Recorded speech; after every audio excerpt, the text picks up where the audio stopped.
Vous savez, je pense qu'il y a une idée qui est beaucoup, mais beaucoup trop répandue dans la pensée de la plupart des gens, c'est le fait qu'une religion, une croyance peut t'enfermer. Alors, comme je le dis souvent, et c'est souvent contradictoire, le christianisme n'est pas une religion comme une autre. Parce qu'une religion, ça peut se choisir, ça peut se changer.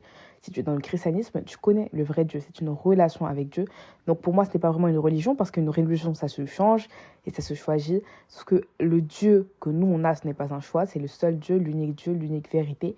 Et donc, pour moi, le christianisme n'est pas une religion, c'est juste une relation avec l'unique Dieu. Donc on ne peut pas dire que c'est une religion, parce que ça reviendrait à la mettre au même statut que d'autres religions, justement. Le christianisme n'est pas une religion, c'est la vérité absolue. Cela étant dit, en fait, je trouve ça tellement bête de penser que quand tu es en Christ, tu es prisonnier et qu'on fonctionne selon des règles. Alors malheureusement, c'est une façon de penser que beaucoup d'entre vous ont et que beaucoup d'entre vous cultivent, cette façon de penser que oui, Jésus, il nous a donné des règles, on doit les suivre, si on ne les suit pas, on sera puni. Ça ne marche pas comme ça. Laissez-moi vous expliquer tout simplement. La Bible dit qu'on ne peut pas servir de maître. C'est soit l'un, soit l'autre. Ok. La Bible dit aussi que Dieu nous a créés à son image. Ok. Quand le péché est entré dans le monde, on était toujours à l'image de Dieu. Mais on a laissé le péché prendre le dessus de l'image de Dieu. Donc toutes ces choses qu'on considère comme des règles qui sont impossibles à respecter, c'est la façon dont Dieu nous a créés. C'est notre base. Et ensuite, à partir de ça, nous, on est allé bifurquer à droite à gauche. Tu vois ce que je veux dire? En gros, laisse-moi expliquer plus simplement. Soit tu es esclave de ta chair, soit tu es esclave de l'Esprit de Dieu. C'est simple. Ta chair, c'est tes désirs sexuels. Ta chair, c'est toutes ces choses qui font partie de toi. Toutes ces choses qu'en soi, si tu ne connais pas Dieu, c'est des choses dans lesquelles tu peux tomber assez facilement parce que c'est des choses qui sont en toi. Les désirs sexuels, même en dehors du mariage, existent déjà en toi. C'est pas quelque chose qui doit être réfréné. Et pourtant, les désirs sexuels, dans le cadre du mariage, ils sont sains. C'est ça la nuance. Le péché, ça prend des choses qui existent déjà en toi, mais ça les rend amères.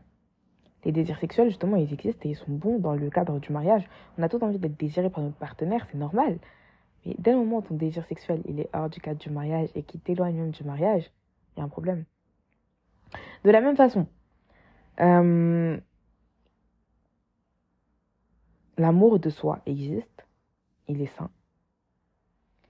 Mais le péché, c'est dès lors où l'amour de soi devient du narcissisme. Et comment on dit? Comment on dit selfish en français? De l'égoïsme. Dès le moment où ton amour de toi, ou ton estime de toi te pousse à penser que tu es meilleur que les autres et que tu es la seule personne qui mérite d'avoir X ou X chose, ça devient toxique. Tous les traits qui pourraient être positifs, en fait, ils sont juste déviés de façon négative et c'est ça le péché. Le fait de penser que tu es intelligent, que ta connaissance vaut, que tu mérites d'être écouté, c'est bien. Tu as conscience de qui tu es, tu as conscience de ton identité, mais dès le moment où c'est dans une trop grande mesure et que tu penses que tu peux faire ça et appliquer ça à la vie de n'importe qui, tu es dans l'orgueil. Et ça, c'est valable pour des millions de choses. Et donc, est-ce que être en Christ, c'est vraiment être prisonnier de certaines règles, de certaines choses, d'une certaine ligne de conduite au final? Parce que être en Christ, quand on y réfléchit bien, c'est être l'esclave, entre guillemets, de Dieu.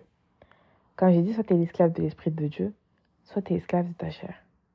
Et être en Christ, c'est être esclave de l'Esprit de Dieu. Et est-ce que vous vous rappelez quand je vous avais parlé des fruits de l'Esprit? Vous vous rappelez? Les fruits de l'Esprit, pour petit rappel, alors ils sont dans la Bible, ils sont dans Galates, dans le chapitre de Galates. J'en profite pour ouvrir ma Bible aussi. Ils sont dans le chapitre de Galates, et je crois que c'est verset... alors là, verset... Dans Galates, il y a combien de chapitres? Je crois qu'il y en a 5. Il y en a 6, donc c'est Galates 5, verset 19, je pense. Voilà. Enfin, du coup, Galates 5, verset 19, c'est les œuvres de la chair. Tout ce que notre chair, elle fait. Et à partir du verset 22, c'est voici ce que l'Esprit Saint produit, donc l'Esprit de Dieu. Amour, joie, paix, patience, bonté, service, confiance dans les autres, douceur et maîtrise de soi. Donc, en gros, soit tu es esclave d'une vie immorale, d'adorer des faux dieux, la sorcellerie, de détester les autres, des disputes, de la jalousie, de la colère, de l'orgueil, etc. Soit tu es esclave de toutes ces choses-là, soit tu es esclave de l'amour, de la tempérance, de la maîtrise de soi, de la confiance, de toutes ces choses. En fait, t'es esclave soit de l'un, soit de l'autre. Tu vois, t'es pas en terrain neutre. Soit t'es esclave de l'un, soit t'es esclave de l'autre. Et donc, je trouve ça tellement intéressant de voir et d'apprendre en fait comment... de voir et d'apprendre comment on est esclave soit d'un côté de la vie, soit dans l'autre. Parce que comme dit, nul ne peut servir de maître. On ne peut pas servir de maître. On ne peut pas servir la jalousie et l'orgueil. Ah si, on peut. Ah pardon, je me suis trompée de sens. On ne peut pas te servir la jalousie et la maîtrise de soi. Parce que la jalousie va te pousser à sortir de ta maîtrise de toi. Tu vois ce que je veux dire? Tu ne peux pas servir l'orgueil et la bienveillance. Parce que par orgueil, tu vas sortir de ta bienveillance. Tu vois? Et donc, au final, est-ce que être esclave de son propre corps, être esclave de ses désirs sexuels, être esclave de toutes ces choses, ça nous rend vraiment libres? Est-ce que vous savez le nombre de personnes qui sont addictes à des choses comme le porno? Et en comparaison, est-ce qu'on peut être addict à l'abstinence? Non, parce que l'abstinence, c'est un choix. L'abstinence, c'est une maîtrise de soi. Et c'est pas quelque chose qui te rend addict, c'est pas quelque chose dans lequel tu es enfermé. Tu peux décider de briser ton abstinence. Mais une fois que tu es entré dans l'addiction au porno, est-ce que tu peux décider de l'aborder, de l'abandonner? De même pour la maîtrise de soi.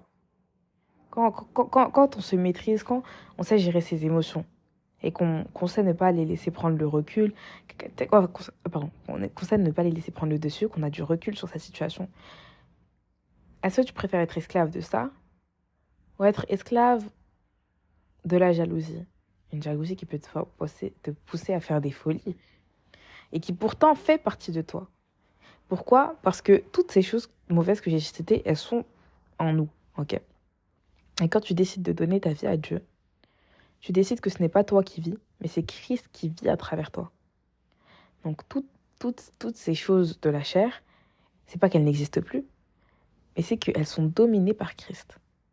Évidemment, tu auras toujours des désirs sexuels, peut-être en dehors du mariage, mais il sera dominé par ta maîtrise de soi, qui vient de Dieu.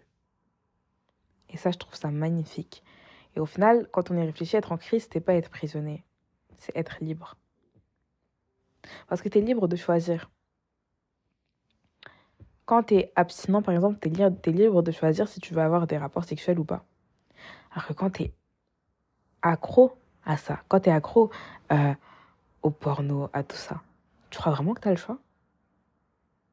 Non. Malheureusement, non.